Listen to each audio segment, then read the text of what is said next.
Estamos recebendo hoje o Dr. Ricardo Rosenblatt, que é oftalmologista e conversa com a gente sobre ceratocone.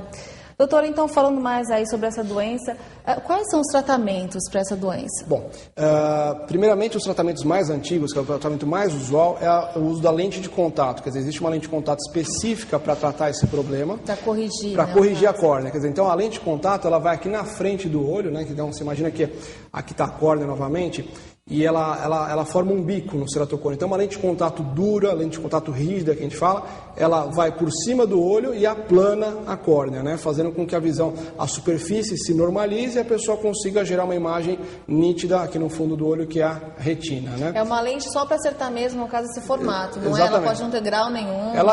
Geralmente ela tem algum grau junto para corrigir o resto, mas basicamente ela põe o cone, né, quer dizer, o bico do olho para dentro, normalizando a superfície. Quer dizer, a gente tem que ter uma superfície bem lisinha, bem clara, para a gente poder gerar uma imagem nítida, né? Um outro tratamento, quer dizer, que existia também, que existe ainda, para casos bem avançados, é o transplante de córnea. Quer dizer, uma córnea que é doente, né, uma córnea de um paciente que é doente, é trocada por uma córnea saudável, quer dizer, de um doador. Quer dizer, então é feito um transplante, uma cirurgia que demora 1h30 mais ou menos, que é feita essa troca, né? Tratamentos mais novos, essa é a parte legal, quer dizer, que há alguns anos está em uma grande evolução o tratamento, é o que? Um tratamento chamado Crosslink, um tratamento novo, quer dizer, que é aplicado uma vitamina especial junto com uma luz especial, uma luz ultravioleta em cima do olho, que faz com que essa córnea que ela é instável, essa córnea que ela é mole, vamos falar assim, ela regrida o formato dela e ela se estabilize, né? Então, um tratamento novo chamado Crosslink é uma novidade, é uma grande esperança para os pacientes, né? Um tratamento que demora cerca de 1 hora, quer dizer, uma microcirurgia, uma cirurgia rápida, quer dizer, poucos efeitos. É feito uma vez só, então, como uma cirurgia feito uma vez só, alguns pacientes podem repetir ela depois de 2 ou 3 anos, mas é uma cirurgia muito legal, quer dizer, que o efeito principal dela, ela restabelece a dureza, a durabilidade da córnea, né? A córnea do ceratocone é uma córnea que é mole, quer dizer, então ela tende a formar esse bico, ela tende a desmanchar. E com esse laser, com essa luz especial, ela tende a voltar para trás. Então, é um tratamento novo, bem legal, chama Crosslink, e já está sendo feito em média escala aqui no Brasil também. Um outro tratamento que é muito legal também é um implante de um anel intracorneano, né? Às vezes o público conhece como anel de Ferrara, né?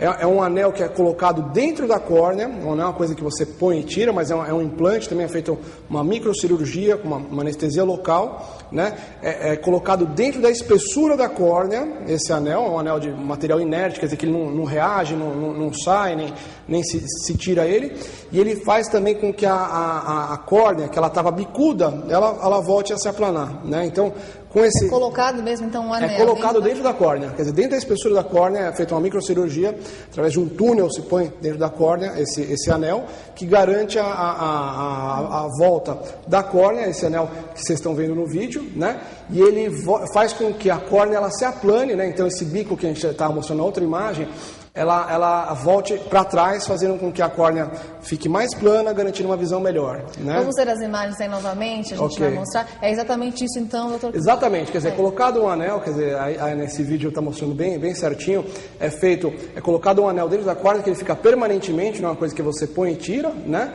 Garantindo o quê? Que o bico da córnea, quer dizer, que essa córnea que ela está bicuda, ela volta para trás, né? Garantindo uma imagem mais nítida, quer dizer, isso pode vir a substituir as lentes de contato, pode vir a postergar. Ele fica fixo, Fica né? fixo, quer dizer, não mexe mais, isso é uma boa opção, quer dizer, antes de um transplante, para o paciente, às vezes não vai para um transplante, a pessoa fica com esse anel dentro do olho, isso garante uma volta da visão, uma melhora da acuidade visual, que a gente fala. Mas, doutor, posteriormente tem que ser retirado esse anel depois ou não? Esse anel ele fica, quer dizer, ele é feito para ficar dentro da córnea, ele não reage, né? É um material especial chamado PMMA, né? Ele é um material que não reage com a córnea, ele fica lá dentro, né? Por um tempo indefinido, para manter a estrutura do olho, né? Para impedir o olho de fazer esse bico para frente, quer dizer, então quando a gente põe esse anel, o bico ele vai para trás, se aplana a córnea e com isso a gente ganha a visão de volta. E, doutor, para esse tipo de tratamento, essas cirurgias, não ter, por exemplo, com a miopia, né? A pessoa espera estabilizar determinado grau para depois fazer a cirurgia. Então, tem até em relação à idade, né? Os adolescentes não é indicado. Nesse caso, é diferente, doutor? Não, nesse caso também pode ser feito em adolescentes, pode ser feito em adultos. Quer dizer, o anel corneano também é uma grande esperança que veio, né, para às vezes segurar o paciente que já não consegue mais usar a lente de contato, né? Muitas vezes a doença progride de uma forma que a lente de contato não segura, e o transplante, quer dizer, impedir o transplante, o transplante é uma situação mais traumática, né? Então, esse anel, quer dizer, é feito uma cirurgia teoricamente mais rápida, quer dizer, em cerca de meia hora a pessoa põe o anel dentro do olho com uma anestesia local, né? O transplante de córnea já é uma medida mais demorada, até uma estabilização total desse transplante vai cerca de pelo menos um ano e meio. Pode haver uma rejeição. Pode haver uma rejeição, né? Então, no caso do anel também pode haver essa rejeição? O anel não tem uma rejeição. Na verdade, o anel, existe um risco do anel estruir. Quer dizer, se a córnea, por exemplo, está muito fina, quer dizer, ele pode tanto sair para fora, o anel, como pode também entrar um pouquinho para cá, mas isso também é retirado, é recolocado novamente. Quer dizer, não tem tanto problema quanto tem um transplante, né? Mesmo um transplante que é bem sucedido, né? A pessoa muitas vezes não volta à visão que ela gostaria de ter. Por quê? Numa nova córnea, quer dizer, existe um problema, mesmo que não dê rejeição, existe um problema de astigmatismo, existe um problema da retirada dos pontos, quer dizer, uma série de coisas que impedem a pessoa de ter uma visão boa, mesmo com transplante. Já no anel, não, quer dizer, o anel, por ser uma medida feita em córneas mais saudáveis, quer dizer, que não estão tão evoluídas, quer dizer, a chance de sucesso é muito maior. E no caso aí dos transplantes, doutor, é muito delicada uma cirurgia dessa?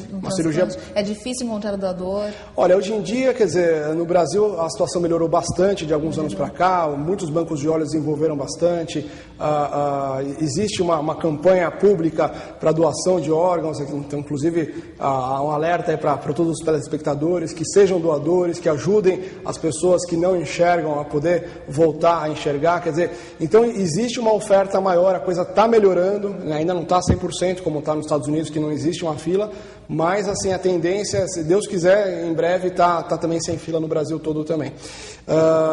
Em relação à cirurgia, quer dizer, uma cirurgia mais delicada, quer dizer, é retirada essa córnea que está doente, colocada uma outra córnea, são dados cerca de 32 pontos, alguns 20 pontos para fixar essa nova córnea, né, esse novo botão corneano que é colocado. Né? A recuperação é demorada? A recuperação é mais demorada, esses pontos são retirados gradualmente, quer dizer, então para a pessoa voltar a ter uma visão depois do transplante, quer dizer, a pessoa tem que esperar em média um ano e meio, quer dizer, isso nos casos bem favoráveis. Então o transplante não é essa maravilha que a pessoa às vezes imagina que é. Não é a primeira indicação. Inclusive é a última indicação. O transplante é feito num caso grave que a pessoa não conseguiu adaptar nem lente de contato, nem o anel, nem pôde fazer o crosslink, quer dizer, é um caso mais avançado. E é comum aí, doutora, a rejeição no transplante? A rejeição é baixa, né, principalmente porque a córnea, esse tecido, ele não é vascularizado, ele não tem vasos que chegam até ele. Então, a rejeição é baixa, né? Para você ter ideia, assim, cerca de 95% dos transplantes têm uma aceitação boa, né? 5, 10% tem essa rejeição, né? Mas não é o que preocupa a gente, sim a visão final do paciente, né? Quanto que a pessoa vai enxergar depois do transplante, isso é a nossa principal preocupação. E doutor, se a doença é descoberta aí bem no início aí da doença, qual a primeira atitude, né? Porque eu acredito que esse tipo de tratamento já é para quando a doença está um pouco mais avançada, mas certo. Quando é descoberta de início, tem algum tratamento mais simples, com medicações, remédios? Olha, num caso bem inicial, que a pessoa descobriu que tem um ceratocone, que não desenvolveu ainda, primeira coisa, como eu falei algumas vezes, não coçar mais o olho, né? É uma questão bem importante. Uma dica fácil, uma dica fácil, não coçar mais o olho para não fazer a coisa desenvolver.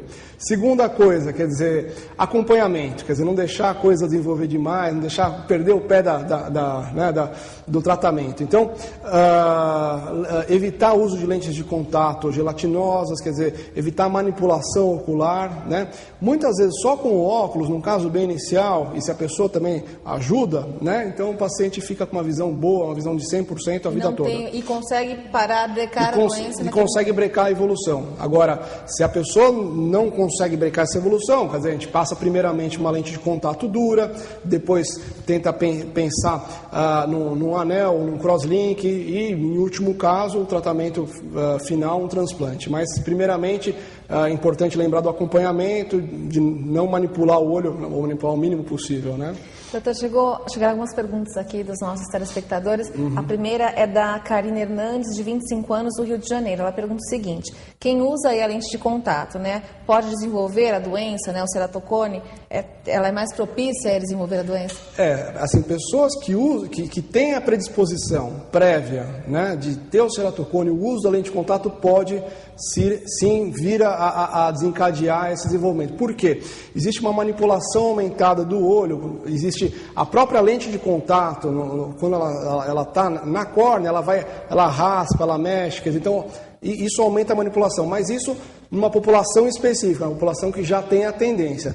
Numa população saudável normal não existe essa tendência, quer dizer, então a pessoa que tem os exames normais, que passou no oftalmologista, que não tem um problema, pode usar lente de contato, segundo as indicações médicas, com tranquilidade, quer dizer, então vai desenvolver mais facilmente a pessoa que já tem a doença frustra, né, a doença guardadinha, né, vamos falar assim. O ideal mesmo é procurar um especialista, né, doutor? Com certeza, a lente de contato... Ficar tranquilo. Tanto a lente de contato, a adaptação da lente de contato, ela não deve ser feita em óticas, ela deve ser feita no consultório médico, com exames, com tudo, justamente para evitar esse tipo de problema também, quer dizer, a pessoa que às vezes não tem um acompanhamento adequado, pode vir a desenvolver uma doença séria como essa devido a um uso inadequado. Tá certo. Tem mais uma perguntinha aqui, doutor, do João de Lima, de São Paulo, 30 anos.